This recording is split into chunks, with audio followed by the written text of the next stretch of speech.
네, 오늘은 출애굽기 내러티브 22번째 시간으로 8째 메뚜기 재앙이란 제목으로 주의 말씀을 증거하도록 하겠습니다. 창세기와 출애굽기에서 보여주신 여호와 하나님의 정체성은요 굉장히 다양합니다. 10가지 재앙을 통해 우리는 여호와께서 자연현상을 초자연적으로 사용하여 창조 세계를 통제하신다는 것을 우리가 보았고 또 알았고 깨닫고 있습니다. 그렇습니까? 여호와는 이스라엘 자손 가운데 역사하시고 모세와 아론과도 함께 하십니다. 이런 역사하심을 통하여서 하나님께서 당신의 정체성 또 성품 그분의 어떤 속성들을 다양하게 보여주고 계심을 믿으시길 바랍니다. 우리 함께 읽겠습니다. 여호와는 바로의 보호 아래에 있던 사람들과 자신의 보호 아래에 있던 백성들을 구별하십니다. 여호와 하나님은 자신의 보호 아래에 있던 자들을 신속하게 해방시킨 것이 아니라 자기 자리에 있는 지금 현재 상황에 맞게 사용하신다라는 것입니다. 그러니까 우리 인간적인 관점에 보았을 때 우리는 속히 지금 이 좋지 않는 상황에서 빨리 탈출하고 해방받고 싶고 모든 문제를 해결하고 싶은데 하나님은 그것들을 아주 적절하게 의미 있게 이렇게 사용하신다라는 것입니다. 여러분 하나님께서 하시는 모든 것은 선하신 줄로 믿으시길 바랍니다. 그러면 우리는 너무 조급할 필요가 없습니다. 여러분. 하나님은 때로 정치적으로 사용하시기도 하고 하나님은 전략적으로도 일하시기도 하시는 여호와 하나님이신 줄로 믿으시길 바랍니다. 자, 오늘 1절 본문 말씀을 함께 보도록 하겠습니다. 주님께서 모세에게 말씀하셨다. 너는 바로에게 가거라. 그와 그 신하들이 고집을 부리게 한 것은 나다. 이것은 내가 그들이 보는 앞에서 나의 온갖 이적을 보여주려고 그렇게 한 것이다. 말씀을 보시면 너는 바로에게 가거라. 그와 그 신하들이 고집을 부리게 한 것은 누구다? 나다.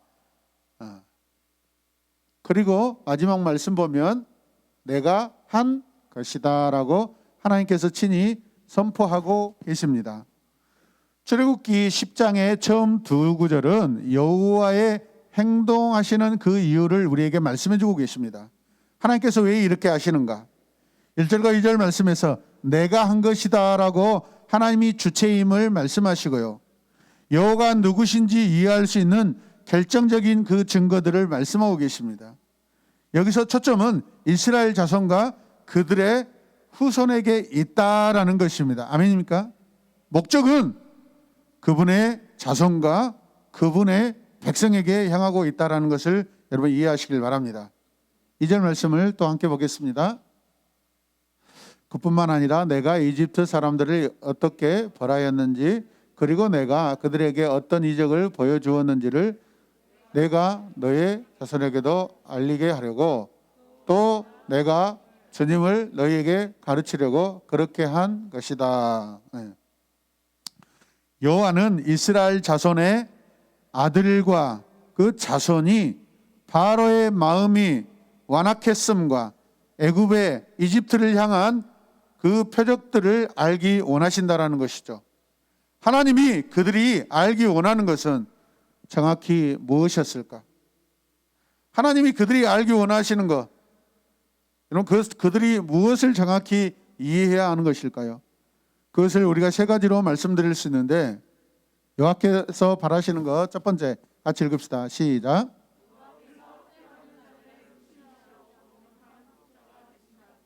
여호와께서 학대받은 자들의 무시무시하고 강력한 구속자가 되신다는 것을 여호와께서 바라신다는 것입니다. 이해되십니까? 두 번째 여호와께서 바라시는 것 함께 읽읍시다. 여호와께서는 모든 피조물, 온 세상의 피조물의 창조자가 되십니다. 세 번째 여호와께서 바라시는 것 같이 읽겠습니다. 그들이 하나님이 자신들을 어떻게 구속하고 재창조하셨는지에 대한 이야기를 세상에 전해야 할 사명이 있는 백성이라는 것입니다. 결국은 이스라엘 백성의 사명이 무엇입니까? 온 세상에 하나님의 역사와 주님의 하신 일을 증거하기 위해서 우리를 자녀로 부르시고 백성으로 부르셨다는 것을 이해하시길 바랍니다. 아멘입니까?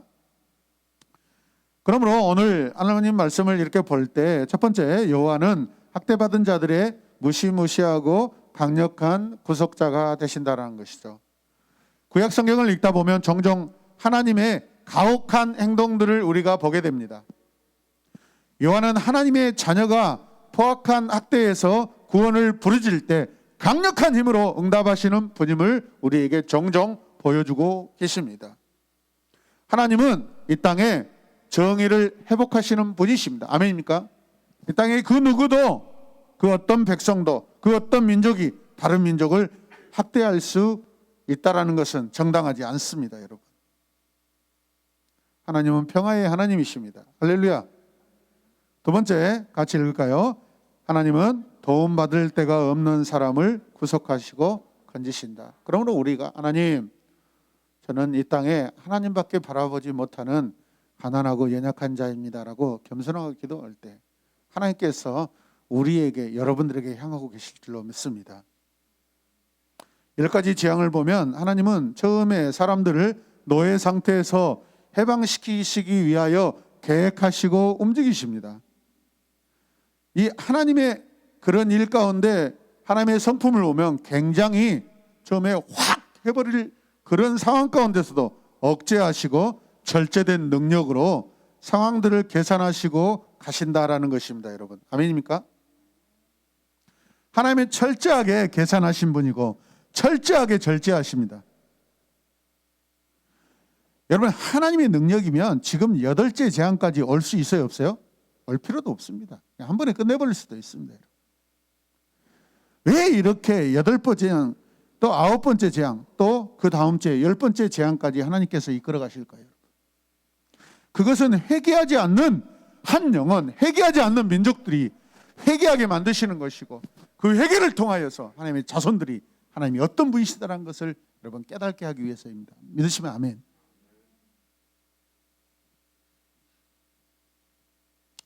목사님들과 이런저런 이야기하다 보면 성도들에 대해서 이야기를 많이 나누게 됩니다. 강제로 끌고 오고, 강제로 충고하고, 강력하게 충고하고, 무슨 말을 한들 여러분 그 성도는 절대 자리 잡지 못합니다. 스스로 자기 자신이 자원하는 마음으로 여러분 회개하고 하나님 앞에 눈물을 흘리며 하나님을 사랑하게 될 때 진정한 성도가 되는 줄로 믿으시길 바랍니다. 끌고 와서 아무리 끌고 하고 여러분 해초리를 때린다 한들 여러분 속아 일하는 거 아닙니다. 그러면 여러분 그 주인의 마음을 알아먹고 훈련받는 것이 굉장히 중요합니다. 하나님 나라 백성인 우리도 마찬가지입니다. 하나님의 뜻과 그 계획을 알기 위해서 우리도 자원하는 마음으로 일하기 위하여 오늘도 이렇게 예배드리면서 우리의 마음을 기경하고 양육을 통하여서 하나님을 어떻게 사랑할 것인지, 하나님의 사랑을 어떻게 전할 것인지 우리가 훈련받으신 줄로 믿으시길 바랍니다. 이런 하나님은 이집트의 권력을 압도하십니다. 이때 사용하는 그 표현이 여호와는 가혹하다라고 합니다. 가혹하다. 여기서 가혹하다라는 것은 하나님은 무시무시하는 분입니다. 잔인하다는 의미가 아닙니다. 철저하고 계산적이고 여러분 하나님이 세밀하시다라는 그런 의미로서 하나님은 가혹하다라고 그렇게 표현할 수 있습니다. 사랑하는 성도 여러분, 여호와 하나님은 철저하시고 탁월하시고 명쾌하시고 완전하시는 여호와이신 줄로 믿으시길 바랍니다. 다 함께 읽겠습니다. 자, 같이 읽어요. 시작. 하나님이 바로의 마음을 고집스럽게 하시는 마지막 이유는 너희는 내가 여호와인 줄을 알리라 했다. 네. 아직도 내가 고집스럽다. 아직도 내 신앙에 내가 내 고집을 부리고 하나님의 어떤 계획보다도 앞서가려고 한다라는 것은 아직도 내가 하나님을 온전히 안다 모른다. 모르는 상황이래요. 내 마음이 날마다 샬롬을 누리고 평강을 누리고 은혜가 충만하면은 하나님이 굳이 여러분 우리를 강력한 드라이브로 거실 필요도 없습니다. 스스로 알아서 하기 때문에. 그런 마음이 여러분 안에 충만하시길 주님의 이름으로 축복합니다. 12가지 재앙의 이야기를 성경의 다른 성경에서 굉장히 세세하게 기록해 놓은 말씀이 어디냐면 시편에 두 편이 있는데 시편 78편과 시편 105편 말씀을 읽어보시길 바랍니다. 오늘 여러분들 집에 돌아가셔서 시편 78편과 105편을 읽으시면은 하나님께서 지금 이집트 땅에서 행하신 일들이 굉장히 세세하게 그렇게 기록되어 있습니다. 은혜가 많이 될 줄로 믿습니다. 세 번째 같이 읽어요. 시작. 바로가 겸손해질 것을 요구하시. 3절 말씀을 함께 읽겠습니다. 모세와 아론이 바로에게 가서 말하였다. 히브리 사람의 주 하나님이 말씀하셨습니다. 내가 언제까지 내 앞에서 교만하게 굴려느냐? 나의 백성을 보내서 나를 예배하게 하라. 여호와는 모세에게 바로에게 들어가서 말하라, 바로에게 찾아가서 말하라 하시면서 이렇게 하나님께서 친히 하실 말씀을 주십니다. 그때 바로의 상태를 이렇게 지적하십니다. 바로가 지금 어떤 상태라고요? 교만한 상태입니다. 너 언제까지 그렇게 교만하게 있을 거냐? 너 지금도 교만하다.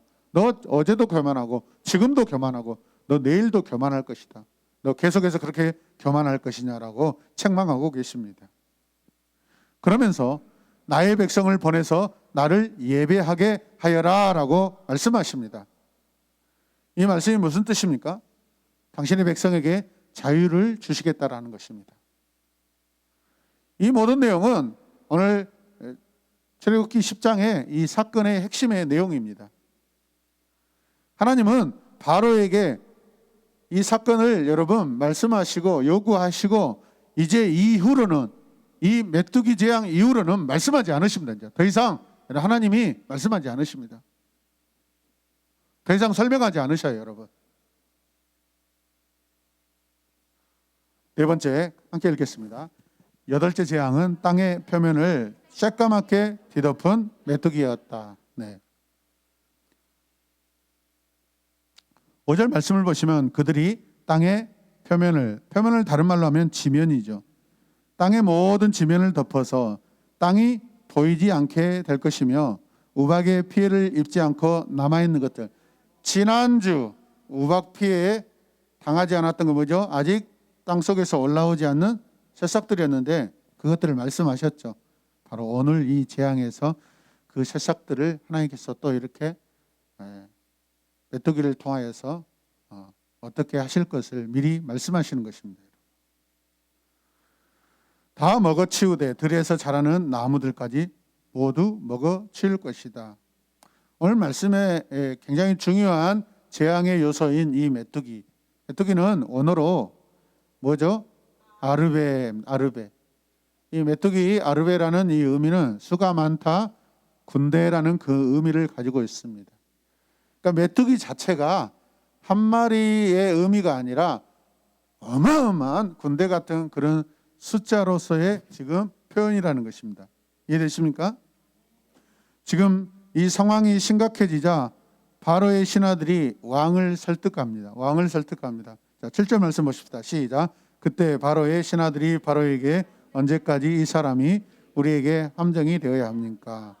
이스라엘 자손들을 보내 그들의 하나님 여호와를 섬길 수 있게 하십시오. 왕은 아직도 이집트가 망한 줄로 모르십니까?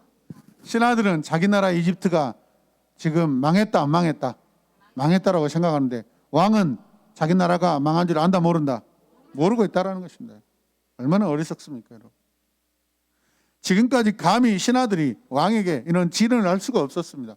그런데 이 상황이 지금 이집트가 자기 나라들이 망하고 있고 이미 망한 상태에 지금 다다르고 있으니까 참다 신하들이 왕에게 이제 진언하고 있습니다. 왜 그렇죠? 땅의 모든 표면을 메뚜기가 다 덮는 그 위협 때문에 바로의 신하들은 이스라엘 자손을 보내자고 바로를 강하게 설득하고 있습니다, 여러분. 10절 말씀도 보십시오. 모세와 아론은 그때 어디로 갑니까? 바로에게 다시 데려갔다. 신하들이 간청을 해서 바로를 통하여서 이제 다시 모세와 아론을 불러오게 되었습니다. 그러자 왕은 그들에게 가서 뭐라고 말합니까? 같이 읽어요. 시작. 가서 너희 하나님 여호와를 섬겨라. 그게요. 그런데 갈 사람은 누구냐 하고 물었다. 바로가 이스라엘 자손이 떠날 수 있다고 말하면서 이렇게 물어봅니다. 그러면 너희 중에 갈 사람이 누구냐? 누가 가야 되냐라고 물어보고 있습니다. 9절 말씀을 보면 그때 모세가 이렇게 이야기합니다. 같이 읽어요. 우리는 여호와께 명절을 지켜야 하므로 남자, 여자, 어른, 아이 할 것 없이 다 가야 하며 소와 양도 끌고 가야 합니다. 예. 아니, 이 바보 멍청이 바로가 왜 아직도 몰라서 이걸 묻고 있을까요? 여러분 다 가야죠.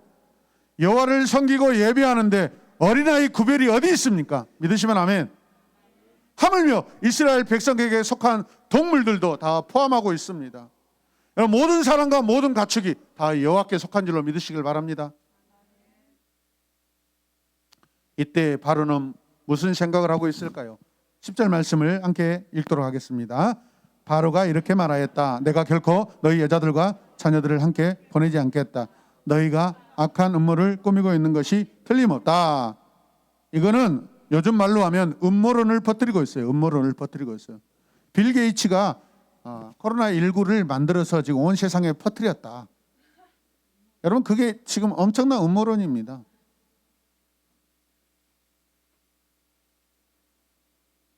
중국이 이 우한 바이러스를 만들어서 온 세상에 펼쳐놓고 특히 대한민국을 공산화시키기 위해서 지금 그렇게 했다라고 막 그런 음모론들이 펼치고 있어요. 요즘 같은 이 가짜 뉴스를 지금 바로가 지금 말하고 있는 것입니다. 바로는 조용조용하게 이야기하고 있는 것 같지만 한마디 한마디를요 굉장히 거칠게 비꼬고 있는 그런 말투입니다. 그러니까 바로가 지금 이렇게 대꾸하고 있는 것은 하나님의 말씀에 대한 온전한 순종이 아직 일어나고 있지 않다라고 우리가 볼 수 있다는 거죠. 11절 말씀을 계속 읽을까요? 시작. 너희 남자만 가서 여호와를 섬겨라. 이것이 너희가 요구한 것이다. 그리고 모세와 아론은 바로 앞에서 쫓겨났다.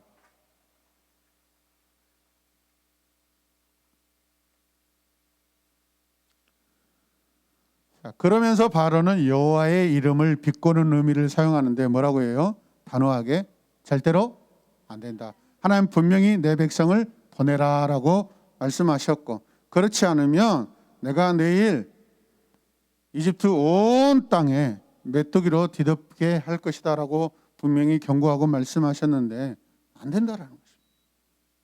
절대로 안 된다. 너희 남자만 가서 여호와를 섬겨라. 이런 가정이 이사를 하고 여행을 하는데 여러분 아버지만 여행을 간다는 것은 온 가족이 여행을 가는 거예요? 안 가는 거예요? 아니에요 여러분. 자녀들까지 다 가야만 온 가족이 함께 가는 것입니다. 상당히 여러분 바로가 꼼수를 부리고 있다라고 볼 수 있습니다. 여러분 무슨 말이죠 여러분? 아내들과 여러분 자녀들을 볼모로 잡아놓겠다라는 것입니다. 볼모로 잡아놓으면 여러분 결국 어떤 일이 벌어집니까? 남자들은 다시 이집트로 유턴할 수밖에 없습니다. 돌아올 수밖에 없습니다. 그렇다면 하나님의 말씀에 온전히 보내는 것이 아니죠 여러분. 여호와의 계획은 완전한 자유이고 완전한 해방이십니다. 믿으십니까? 그런데 이 일은 아직 메뚜기 재앙이 일어나기 전에 지금 일어나고 있는 대화 내용들이죠. 그러고 나서 바로는 즉시 모세와 아론을 그 자리에서 어떻게 합니까? 쫓아내버립니다. 굉장히 생소한 상황들이 펼쳐지고 있습니다. 모세와 아론을 그 자리에서 쫓아내버립니다.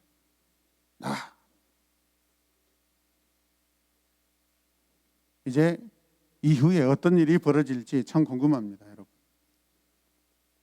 다섯 번째는 메뚜기들의 이제 습격이 있을 것이라고 말씀합니다. 자, 오늘 재앙이 무엇입니까? 메뚜기 재앙입니다. 12절 말씀 같이 읽으시죠. 그때 여호와께서 모세에게 내 손을 이집트 땅 위에 펼쳐라. 그리고 메뚜기 떼가 몰려와 우박에 피해를 입지 않고 남아있는 밭의 모든 것을 먹게 하라 하고 말씀하셨다.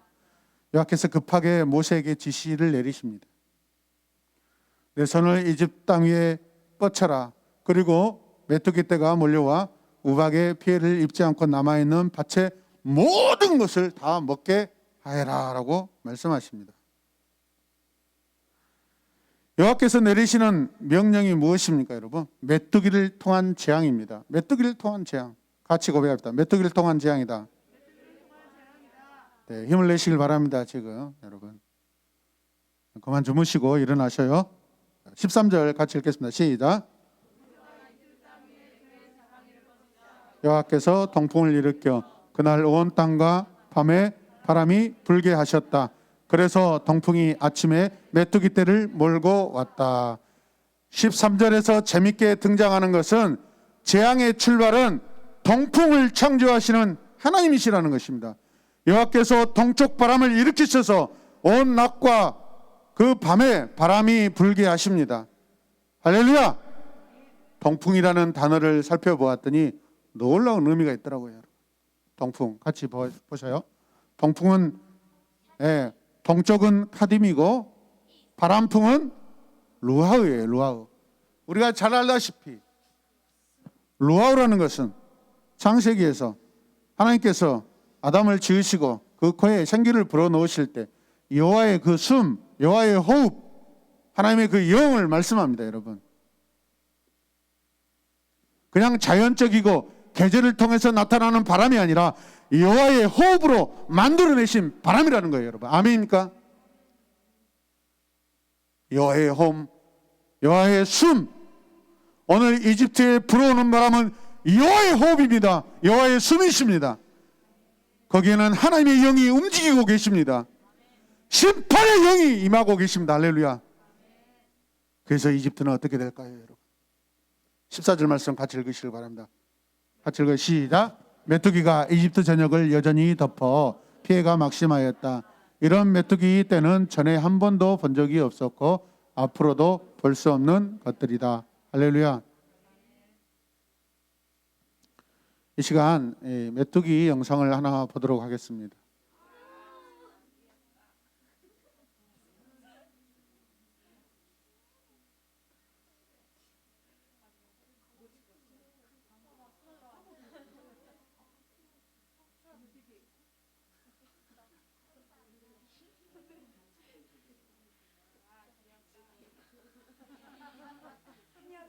휩쓴 거대한 메뚜기 떼가 인근 우간다와 탄자니아도 덮쳤습니다. 네, 이 때문에 이 지역에서 수백만 명이 기아에 직면할 수 있다고 유엔이 경고했습니다.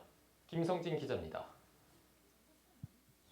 수많은 메뚜기 떼가 앞을 공간하기 어려울 정도로 날아다닙니다. 작물을 야금야금 먹어치우는 메뚜기를 쫓아내기 위해 옷가지를 휘둘러 보지만 소용없습니다. 메뚜기 떼가 휩쓸고 간 케냐와 소말리아 지역에선 작물들이 초토화됐습니다. 이번 메뚜기 떼 출현은 수십 년 만에 최악입니다. 특히 케냐 북동부에서 발견된 거대한 메뚜기 떼의 규모는 길이 60km에 너비 40km에 달합니다. 여의도 면적의 300배에 육박하는 어마어마한 크기입니다. That swarm in one day can eat the same amount of food as the entire population of Kenya. 사정이 이렇다 보니 탄자니아에선 비행기 3대를 동원해 긴급 살충제 살포에 나섰습니다. 우간다 정부도 전날 비상대책회의를 갖고 부랴부랴 병력 수천 명을 동원해 살충제 살포에 나섰습니다. 메뚜기 떼는 그러지 않아도 내정과 가뭄, 홍수로 식량난에 시달리는 아프리카 동부 지역에 엎친 데 덮친 꼴입니다. 기후 전문가들은 지난해 12월 소말리아 앞바다에서 발생한 강력한 사이클론 때문에 이례적으로 많은 비가 내리면서 메뚜기 떼가 창궐했다고 분석했습니다. 전문가들은 앞으로 수주간 비가 더 내리고 메뚜기 떼를 방치할 경우 그 숫자는 오는 6월까지 500배 폭증할 것으로 내다봤습니다. 유엔은 국제사회가 즉각 행동에 나서야 한다고 촉구했습니다. 연합뉴스 김성진입니다. 네, 지금 이 메뚜기가 이집트 땅의 온 땅을 지금 덮고 있습니다. 온 땅이 메뚜기로 뒤덮여 있습니다. 여호와께서 이집트를 완전히 지금 심판하고 계십니다. 이해되시면 아멘. 지금까지 7번의 재앙은 이집트 땅의 일부분, 일부 지역을 심판하셨는데 오늘 이 메뚜기 재앙은 온 이집트 전체를 징계하고 또 벌을 내리시는 그런 상황입니다. 이해되십니까? 그럼 피해가 어느 정도입니까? 이 메뚜기 떼로 인하여서 피해가 입었다고 말씀하시면서 피해를 줄 것이라고 말씀하시면서 그 피해가 어떻다고 말씀하십니까, 여러분? 그 피해가 막심하다 그러는데 막심하다 따르죠. 막심하다. 이 막심하다는 원어로 메어드입니다. 메머드급 가장 큰 그 상황을 말하고 있는 것입니다. 그래서 15절 말씀을 계속해서 보시면 지난주 우박재앙을 입지 않은 이 식물의 새싹들이 이번에는 완전히 피해를 볼 것이라고 말씀하시는데, 자, 같이 읽어요. 그 메뚜기 떼가 온 땅을 새카맣게 뒤덮어 우박의 피해를 입지 않은 밭의 채소나 나무 열매를 모조리 먹었으므로 이집트 전역의 나무나 밭의 채소와 같은 푸른 것은 하나도 남지 않았다라고 말씀합니다. 여러분, 지금 이집트 사람들은 먹을 채소가 있어요, 없어요? 없어요. 지금 이집트는 이 메뚜기 군대가 지금 습격한 상태입니다. 메뚜기 군대에 습격을 당한 상태입니다. 초토화가 되었습니다, 여러분. 지금 여호와의 심판은 공간적으로, 지역적으로 어디를 향해 있습니까? 땅을 향해 있습니다. 땅을. 아마도 다음 재앙의 목표는 땅이 아니라 이제 어딜까요? 하늘이 될 수 있습니다. 땅이 아닌 어떤 여러분 중간 공간을 향하고 있을 것입니다. 하나님이 이렇게 철저하십니다. 동서남북, 좌우, 바다와 땅, 동물과 사람, 가축과 더 귀중한 사람의 생명, 그 사람의 생명 중에서도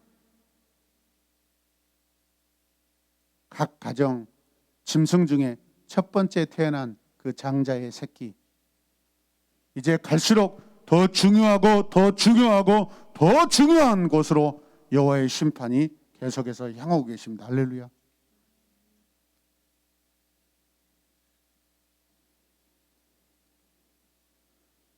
이집트 땅의 메뚜기들이 매우 빽빽이 들어갔다라는 그 표현을 사용하고 있습니다. 이집트 구석구석 빼놓지 않고 여호와의 심판이 임하고 있다라고 그렇게 말씀하고 있습니다. 이 심판과 벌을 피할 자가 있겠습니까? 없겠습니까? 피할 자가 없습니다. 믿으시면 아멘. 지금 우리가 바로라면, 내가 바로라면 나는 어떻게 해야 됩니까, 여러분? 7번째 함께 읽겠습니다. 시작. 바로는 겸손해야 함. 바로는 겸손해야 함. 16절 말씀 읽어요. 시작. 그러자 바로가 모세와 아론을 급히 불러 말하였다. 내가 너희 하나님 여호와와 너희에게 뭐하였다? 범죄하였다. 여러분, 세상의 거짓말장이들의 특징이 무엇인지 아십니까? 대부분 겁쟁이들입니다. 그리고 빈말을 자주 합니다. 지키지 못할 약속을 잘합니다. 상황에 따라 그 말이 자주 바뀝니다, 여러분. 회개도 잘합니다. 어제 회개하고 오늘 회개하고, 눈물 없는 회개도 잘합니다. 고백도 잘합니다. 그런데 진정성이 없습니다. 진실이 담겨지지 않습니다. 주여 주여 하는 자마다 다 하나님 나라에 들어갈 것이 아니요. 할렐루야. 여러분, 이 상황에 대해서, 바로 이 상황에 대해서 어떻게 생각하세요? 내가 너희 하나님 여호와와 너희에게 범죄했다. 물론 오늘 이 고백은 지금까지 바로가 하지 않은 그 굉장히 더 수준 높은 고백을 하고 있습니다. 그러나 바로 이 말이 여러분의 가슴에 진실하게 다가오느냐 이 말이죠, 여러분. 바로 이 고백이 우리들의 가슴에 울림이 옵니까, 여러분? 생각해 보시길 바랍니다. 내가 지금 바로라면 지금 내가 매일마다 하나님 앞에 고백하고 있는 이 고백들이 진실성이 있고 진정성이 있냐 이 말이죠, 여러분. 이런 거짓 고백, 거짓 회개는 여러분 그만두시길 바랍니다. 그만하시길 바랍니다. 거짓말 약속 그만하시길 바랍니다, 여러분. 고통만 더해갈 뿐입니다. 17절 말씀 함께 읽읍시다. 아무쪼록 너의 죄를 이번만 용서하고 너희 하나님 여호와께 기도하여 이 치명적인 재앙을 내게서 떠나게 하라. 바로가 개인적으로 용서를 구합니다. 여호와께 기도해 주기를 구합니다. 환난 날에 피할 도움이 여호와뿐인 줄로 믿으시길 바랍니다. 바로는 또다시 협상하고 있습니다. 여러분 협상 안 됩니다. 진짜 회개가 필요합니다. 할렐루야. 진짜 회개를 이루지 못하면 또 거짓말하게 됩니다. 그 마음에 죄가 지어지지 않아요. 지어지지 않는 죄가 또 괴롭히게 됩니다. 바로는 지금 겸손을 거절하고 있습니다, 여러분. 잠언 16장 18절 말씀 함께 읽겠습니다. 시작. 교만은 패망의 선봉이요 거만한 마음은 넘어짐의 앞잡이라. 세 번역으로 보면 이렇게 되어 있습니다. 교만에는 멸망이 따르고 거만에는 파멸이 따른다. 교만에는 친구가 있어요. 친구가 멸망이고 파멸이고 다 연결되어 있다라는 거예요. 현대인의 성경으로 보면 이렇게 또 번역하고 있습니다. 같이 읽어요. 교만하면 패망하고 거만하면 넘어진다. 다 연결되어 있어요. 영어로 한번 보십시다. 자, 시작. Pride goes before destruction, or haughty spirit before a fall. 여기서 중요한 것은 destruction이라는 단어인데, destruction이 뭐입니까, 여러분? 우리가 이렇게 이공계에 가면 건축가가 있죠. 건축가를 뭐라고 하냐면 스트럭처라고 합니다. 스트럭처. 건물을 세워져 있는 건물을 말하는 것입니다. 그 건물들, 기둥들이 뒤라는 것은 부정형이죠. 다 넘어지게 된다라는 것입니다. 아멘입니까? 그 다음에 더 중요한 것은 맨 앞 단어 프라이드라는 말이 있습니다. 프라이드. 프라이드는 본래 자존감, 자신감을 뜻하는데 이 자존감, 자신감이 절제되지 않으면 교만으로 등장하게 됩니다. 할렐루야. 우리가 사역을 잘하고 있지만은 자칫 잘못하면 여러분 다른 교회와 성도들에게 여러분 아픔이 될 수 있습니다. 어제도 페이스북에서 자꾸 우리가 뉴스 영상 촬영하고 이렇게 한다고 그러니까 순천에 계시는 목사님이 자꾸 배가 아프다고 그래요. 배가 아프다고. 그래서 제가 미안해서 사돈 안 사돈 저 넌 샀습니다 그랬습니다. 제가 넌 샀다고 배가 아픈 거예요. 그랬더니 금세 또 서울 세상예비교회에 또 이모 목사님이 들어오셔서 밭 사면 안 되고 대지를 사야 됩니다. 그래야 교회를 건축할 수 있습니다. 그랬더니 제가 또 그랬어요. 밥 팔고 대지로 바꾸겠습니다 라고 했습니다. 여러분 뒤에 보면 hurt라는 단어가 있는데 본래 굉장히 밝게 웃다라는 그런 표현을 가지고 있는 이 단어인데 그 얼굴에 기쁨의 얼굴이 아니라 비소입니다. 비소. 실소입니다. 남을 비판하고 남을 비웃는 그런 웃는 얼굴을 말하는 것입니다. 우리 최동진 청년이 제가 어떤 말을 했는데 한번 해보실래요? 얘기했어요. 이 오만하고 교만한 태도를 말하는 것입니다. 저 친구는 도시락 주지 마십시오. 다시 스마일 해보시죠. 스마일. 네, 됐습니다. 스마일. 그냥 단어 자체가 그냥 가슴을 싹 내리잖아요. 왕이신 여호와 앞에서 여러분 우리 눈을 내리지 않고 눈을 번쩍 뜨고 있으면 그냥 오만함입니다. 이것은 또한 바로가 여호와 앞에서 자신의 곤란이나 어려움을 인정하지 않았음을 의미합니다. 할렐루야. 아직도 혈기가 살아있어요, 여러분. 메뚜기 재앙으로 바로는 지금까지 결코 시인하지 않았던 사실을 시인할 수밖에 없지만 그런데 그것은 말뿐이라는 것입니다. 누구나 말로는 거창하고 화창하고 멋진 고백 다 할 수 있습니다. 중요한 것은 그렇게 고백한 대로 실천하고 사는 것이 진실인 줄로 믿으시길 바랍니다.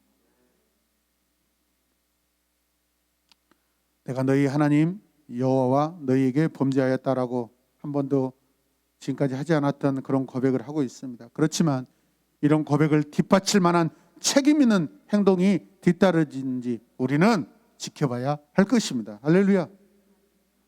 저는 과거에 출애굽기의 이 열재앙 심판을 이렇게 해석하고 지금까지 생각했었습니다.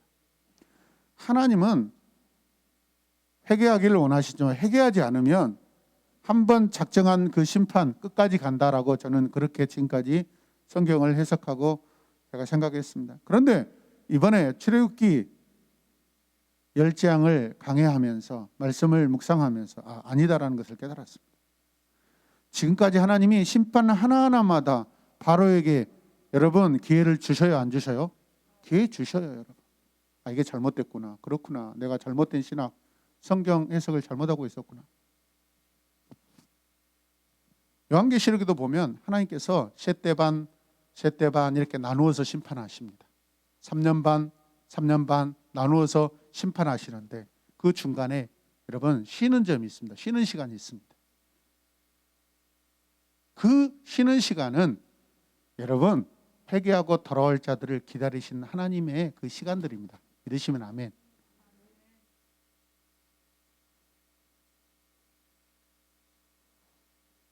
어제 한 12시 가까이 되었는데 부산에 사는 박지연이라는 어떤 사람이 아직 페이스북 친구가 아닌데 자기가 친구 추천 이렇게 페이스북은 친구 추천들이 있거든요. 그 지인들 이름이 뜨거든요. 기독교인이라고 되어 있어 친구 추천이라고 올라오길래 제가 기독교에 대해서 좀 묻고 싶은데 가능합니까? 그래서 뭐 의심스러웠지만은 네 한번 물어보세요 이렇게 했습니다. 그런데 여지없이 뭐라고 하냐면 자기는 신천지인데 이런 자기가 생각하는 신천지의 그 어떤 성경이 주장하는 내용들이 뭐가 틀렸냐 혹시 그거 한번 말해달라고 하는 거예요. 신뢰는 안 했지만은 하나하나 이렇게 설명을 하고 이야기해 줬습니다.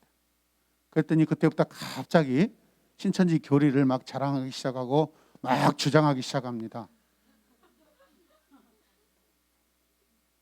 내가 그래도 목사인데 성경 구절을 가져다가 영생은 참 하나님과 그의 보내신 아들을 보내신 자를 믿는 것이다라고 했습니다. 이만희 개만이는 구원자라면 구원자도 될 수 없지만은 구원이 무엇입니까 묻길래 그 말씀을 요한복음 말씀을 보내주면서 그의 보내신 자 아들 예수 그리스도를 믿는 것이 영생이라고 제가 성경 구절을 보내줬습니다. 신천지들이 만약에 이 말씀을 자기 말씀으로 믿고 진실로 믿는다면 구원을 받겠지만 그렇지 않고 이만희 개만이를 만약에 믿는다면 다 구원이 없다라고 이야기했습니다. 그때 왜 우리 갑자기 탁 나오든가? 왜 우리 총회장의 말씀이 이렇게 잘못됐냐고요. 총회장 이야기를 나오더라고요. 그때 제가 야 개새끼야 꺼져 그랬습니다. 얘는 그냥 좋은 말로 해서는 안 되겠구나. 그랬더니 예수님께서 전하는 사랑은 이런 사랑이었습니까? 그러더라고요. 사랑 웃기고 자빠졌네. 사랑도 예수님을 믿고 회개하는 사람들에게나 이 사랑이 임하시지. 예수님을 거부하고 예수님을 거역하는 그 성령 해방죄 이런 사람은 절대 구원받을 수 없다. 신천지들이 바로 그런 너다 바로. 그러나 네가 당신이 예수 믿고 구원받기를 나는 바란다. 그렇지 않으면 너는 지옥이다. 이야기했습니다. 그래서 또 이런저런 이야기 꺼져 이 새끼야 그랬어요.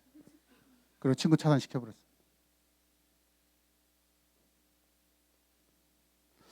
혹시나 그래도 뭔가 연약한 성도가 어떤 성경에 대해서 물어볼 줄 아는데 신천지라고 나오긴 가망성이 없어요, 여러분. 바로가 가망성이 없습니다, 여러분. 신천지가 가망성이 없는 것처럼 그 마음에 예수 그리스도가 참된 진리로 계시지 않으면 구원이 없습니다. 할렐루야. 믿으시면 아멘. 우리 성도들 가운데 여러분 유념하시길 바랍니다.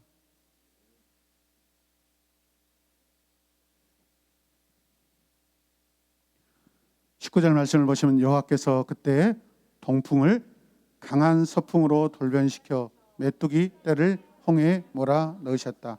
그래서 이집트 땅에는 메뚜기가 한 마리도 남아있지 않았다. 하나님은 창조의 하나님, 온 세상의 모든 질서들을 주관하시고 바꾸실 수도 있는 분이십니다. 동풍을 서풍으로도 바꾸실 수 있는 하나님이십니다. 믿으시면 아멘. 바로는 모세의 하나님과의 관계에서 도덕적 잘못을 저지르는 것을 인정하지만 바로는 여호와의 탁월한 능력에 압도당해 결국 겸손해야 됩니다. 진실한 회개를 통하여서 여러분 겸손해져야 합니다. 함께 읽겠습니다. 바로는 공의를 베풀 수 있는 능력이 없고 공의를 구할 뿐입니다. 믿으십니까? 하나님은 바로에게 그가 구한 대로 공의를 베푸시지만 바로는 여전히 자기 방식에 사로잡혀 있다는 것을 믿으시길 바랍니다. 마지막 20절 말씀 읽겠습니다. 그러나 여호와께서 바로를 완고하게 하셨으므로 그가 이스라엘 자손을 보내지 않았다. 오늘도 내러티브는 여호와께서 바로의 마음을 고집스럽게 완악하게 하시는 것으로 시작하고 마치고 있습니다. 여러분, 우리 어떻게 해야 됩니까? 오늘 말씀을 마무리하면서 우리는 바로의 입장에 서서 지금 온 나라가, 온 백성들이, 온 땅이 고난 가운데 있습니다. 우리는 고난 앞에서 다시 겸손함으로 나가야 될 줄로 믿습니다. 고난 앞에서 겸손함으로 나가야 될 줄로 믿습니다. 우리 앞에 지금 내 삶이 고난이다. 여러분, 겸손함으로 나가시길 바랍니다. 하나님, 지금 내가 겸손을 찾을 때가 어디가 있습니까? 다 망가져 있고 소망이 없는데, 여러분, 그래도 겸손해야 됩니다. 하나님, 내가 범죄하여 여기까지 왔고 죽을 상황에 왔습니다. 그럼 그것이 내 잘못입니다. 내 잘못. 오늘도 어떤 분이 하나님께서 악을 창조하셨다라고 그런 식으로 여러분 글을 쓰셨길래 거기에다가 그냥 자기 소견에 옳은 대로 산다라고 제가 그냥 돌려 말했습니다. 하나님 악을 창조하지 않습니다. 악은 죄인들로부터 출발하는 것이지. 그러나 그 죄인들이 만들어낸 그 악을 하나님은 선으로 바꾸신 줄로 믿으시길 바랍니다. 하나님 무슨 악하고 친구입니까?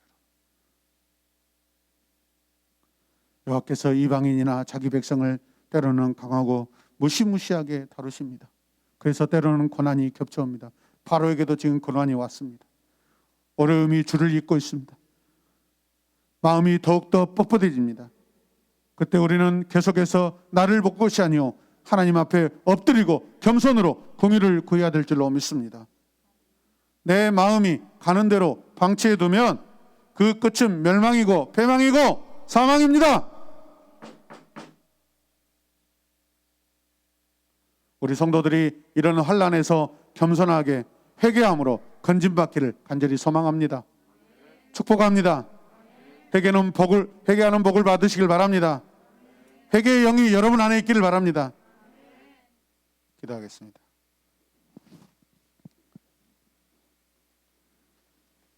하나님, 새롭게 8번째 메뚜기 재앙을 통하여서 온 땅에, 온 나라가 먹을 식물이 사라졌고 그런 상황 가운데서 바로는 계속해서 고집을 피우고 있음을 볼 때 너무나 안타깝습니다.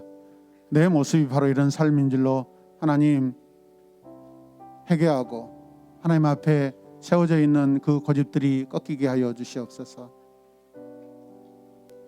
겸손의 옷을 입게 하여 주시옵소서. 교만의 옷을 벗어버리게 하여 주시옵소서. 궁리의 옷을 입혀 주시옵소서.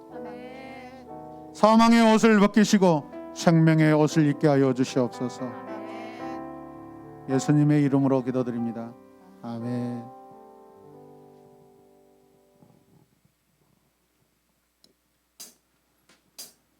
이제 우리가 들은 말씀